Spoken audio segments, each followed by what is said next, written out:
and those kind of things, so that everybody, with the kids as well, with other coaches in the program, is understanding that we call it a technical ceiling. Okay. And the concept behind that is that this technical ceiling kind of sets the maximum skill level that you're going to be able to create with a certain level of technique that has been taught. Right. And so, every kid walks into the gym and their potential is at 100%. Right. That whatever their individual potential is, you're sitting there and you're maxing out at 100%. And then everything that we teach them throughout the years affects that ability to then maximize that percentage. And so, like if we have this kid and we teach this beautiful, technically excellent handstand, and then we teach this beautifully excellent technical cartwheel round off. We teach a really solid back handspring. This kid then has a nice base to move forward on and to build off of for your double backs, your double fulls, your 2.5 triples, your full ends, whatever it is, right? But if we get that kid in and we don't teach them very good technical foundation, every mistake that we allow them to learn throughout the years, and we continue to build on those mistakes and that shaky foundation, basically it takes that technical ceiling and it drops it just a little bit. And every mistake that we teach them, and every bad habit that we ingrain in them, it continues to drop that technical ceiling, which basically that's their new max, right? That's their new maximum level that kid can reach. And it's there's the famous saying of, if you don't have time to teach it right, when will you have time to teach it again? And so if we don't take the time in the beginning phases to teach things really well and really technically, then we end up with this lower technical ceiling, and the kids pay the price, unfortunately. And we do too as coaches, because we have to go through the same frustrations. But when it comes to us coaches, there's another kid next door, and there's another kid that comes into the gym, and we keep having these opportunities to like restart, and like, oh, well, I'll do it better next time. And that's great. That's great. Continue to get better and do better next time. But like, we just messed that kid up. Right. And we just dropped her ceiling or his ceiling. And I think maybe that's the biggest thing, and the responsibility that we share is that if we let them, if we continually drop that ceiling, and it's not intentional. I'm not saying it's intentional, but we set the kid up for unfortunate, frustration and failure, and that's a big responsibility. I think that's number one is try to find someone that can help you through the process, whether it's locally or it's far away, or it's, somebody you can FaceTime with, or somebody you can just call every once in a while, or whatever it happens to be.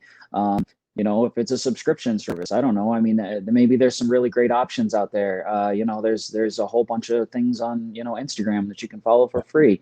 Ascend Gymnastics is a great place to find some. You guys are killing it with but yeah, and then the next phase of that is just because you see a drill and you think it's good, it doesn't mean it fits in with what your athletes need right now. And so it's kind of hard to keep those all backlogged and kind of in their space and whatever. But I guess the biggest thing is the more you understand with a technical focus what it takes to do certain things, and the progressional steps and the quality technique overall that you're trying to achieve, you have a better chance of then figuring out what individual drills you want to use, right? And so you don't need 30. You do 3 or 4 drills for certain things, and most kids are going to kind of get the idea with those 3 or 4, and you're going to be able to verbally talk them through and maybe adjust some things. You're going to get some pretty good product from it. And then there's a couple kids that you find, hey, these 3 or 4 drills are just not working, so now I have to get creative. And so you take a step back and you look at, okay, my little drill circuit's not hitting this kid. She doesn't get it. So what do I do next? I either call somebody up and ask them a question. You go and you look for drills specific to that problem, or you just get creative yourself and you sit back for a minute, you quiet your brain down. Instead of thinking how frustrated you are that the kid can't get it, you get curious and you go, okay, well, she's having trouble pushing off of her second hand. Okay, so what do I need to do for that? What drill can I do? I can put her against a wall and push off the second hand. I mean, whatever it is, right? And that's kind of a benign example, but just attack it from the idea of, you want to try to solve a problem. You don't just want to throw drills in the mix and just hope that it naturally solves, right? If you move kids too fast and they get frustrated because of inconsistency, or they get frustrated because of constant injury, or they get frustrated because they can never please you, but we set them up for failure. They can't please us because we didn't teach them good enough fundamental basics to be able to please us. How can everybody be happy in that situation? And when you're not happy, you're not as motivated. It's just, that's the way of the world, right? I mean, we put the most of ourselves into things we enjoy. Right. And so we have to try to create some sort of enjoyment in what they're doing. And you can't do that, if we fail along the way, technically or whatever else. And then I guess the last point I'll make on that side of things, is kids generally, they find important what you find important. And so if we make certain things really important in our gym and we focus on those and we celebrate them and we compliment and we do all these things to reinforce certain behaviors, then those behaviors become stronger because that's what we're rewarding. And so if we reward a perfect handstand shape more than we reward doing a back tuck, right, then those kids buy into the perfect handstand shape and they buy into the strength circuit. And sometimes to get a strength circuit working, for a group that's maybe not strong, and I just did this recently, is a group of kids that's a little bit weaker, throwing some extra conditioning at them. They don't enjoy it and they don't love it, but then they figure out a month and a half, 2 months down the line, then all of a sudden their skills are getting a little bit easier. Right. And then you keep coming back to that and you go, I know you guys don't love that. I know that's not your favorite thing to do, but do you see the value? Do you see the rewards you're getting? Right. So we have to double down on this. We have to commit to this and we have to keep going on this because it is currently working. All of a sudden the legs are getting straighter on casts, and all of a sudden you're making a few more handstands, and all of a sudden you're getting off the floor a little bit more. And so it's challenging because it takes time and it's not always the most enjoyable. But again, if we celebrate those successes, and we go crazy over the 10 leg lifts, like, oh my God, you did 10 leg lifts. That's amazing. Like they get excited about doing 10 leg lifts. Right. And that's kind of the whole thing about, don't use conditioning as punishment and doing those things because you make it into a negative. It's not a negative. It's a chance to get stronger, and a chance to get stronger is a chance to be more successful over time. I don't want to sit here and say like, oh man, like I'm doing it all right. I'm not doing it all right. And there's a lot of failures that go into it. And so it's just, think about it, right? And really, really go through the process when those failures happen. Like where did they go wrong? Why did they go wrong? What was the decision that changed and flipped in your head when you were trying to do this and you didn't, right? And then maybe there's the self-reflection points that you can set up for yourself too in, if you feel yourself start going down the wrong road, and you feel yourself start to get that frustration mode, taking a step and, step back and practicing that pause for a second and really thinking through the issue and like, what am I frustrated about?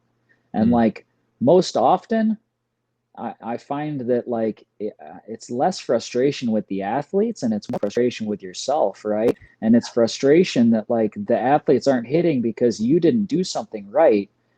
And so like if we then take it out on them when we knowingly know like we did something wrong in that process, they're not ready, right?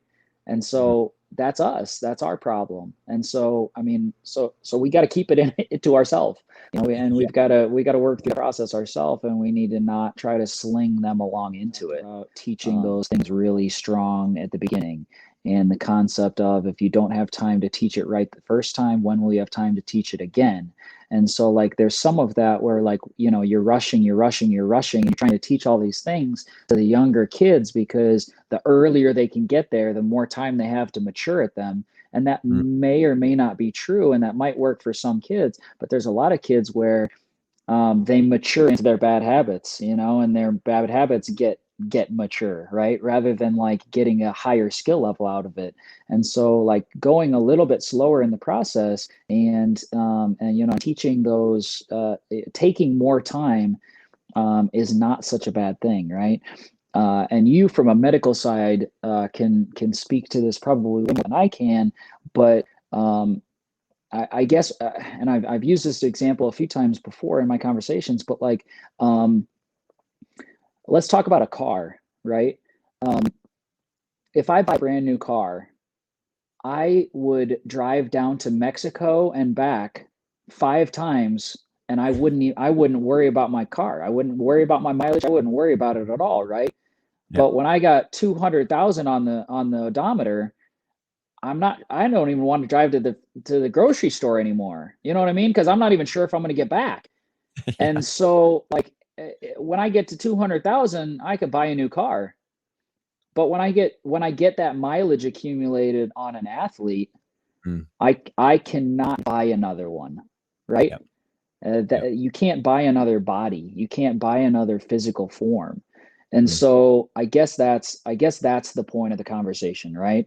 Is how do we not put 200,000 miles on before we need to make our road trip, right? And how do we limit the mileage a little bit through the process so that we feel comfortable and that athlete still has the tools left physically to achieve those goals. Right? Some days they just don't have it. Whatever it is, they didn't sleep well, they didn't get the nutrients in their food that they normally get. They're a little more stressed because of school or whatever it is. Like maybe they just don't have it one day. And that's where, and this is kind of the point I was going to make before and kind of got sidetracked in my head from, is the concept of like athlete versus program, right? And like, is the program more important than the athlete, or is the athlete more important than the program, right? And like trying to find the balance between the two. The program is important, right? The way we do things is important. There's a cultural expectation like that is, that can be productive and positive, right? But then the athlete needs to be just as important in that equation. We can't say that the assignment is 10. Get it done. The assignment's 10, right? Like on a kid that doesn't have it that day physically, it's not working. It's not a good idea. Or they have a little bit of a sore foot. It's not bad enough that they're like, I want to stop, but it's bad enough that maybe 2 is a better idea or 3 is a better idea, right? Yeah. Or maybe I know it says hard side today, I know it says hard routine, but why don't we resi land this one? Yep. Right? And like that might not be what the program says for that day, but it might be the choice that helps elongate that athlete's season career. I think that when we change the system that we operate under, it gives us an opportunity to influence culture and influence some decision making within the process a little bit more, right? And so, the CEO of the USA Gymnastics is never going to walk into the gym and monitor my coaching, right? And so So we need a system in place that helps order those decisions a little bit better. The idea behind it is, for JO Nationals is currently what we have right now is a system where you must be an all-arounder to compete at JO Nationals. And that's the 99% of athletes, right? That's not the smaller percentage, that's the larger percentage. And so, the concept is we're going to try to get individual event qualification standard allowed into JO Nationals, right? And so I say it that way because I want it to be individual event qualification. It's not specialization. It doesn't require you to specialize, right? It just allows for that path if you want it or need it. But you could be an all-arounder who is, you're like popcorn on the beam, and you're flying all over the place, but then you're a phenomenal bar worker, right? The quality of your beam necessarily does not dictate the quality of your bars, right? And so for those two things to be judged exactly the same, I guess, I don't know, it doesn't feel completely correct to me. When you're looking at a routine, you don't have to look at an all-around to appreciate one specific amazing event, right? Learning how to appreciate the quality of gymnastics rather than simply the quantity of gymnastics that's being performed.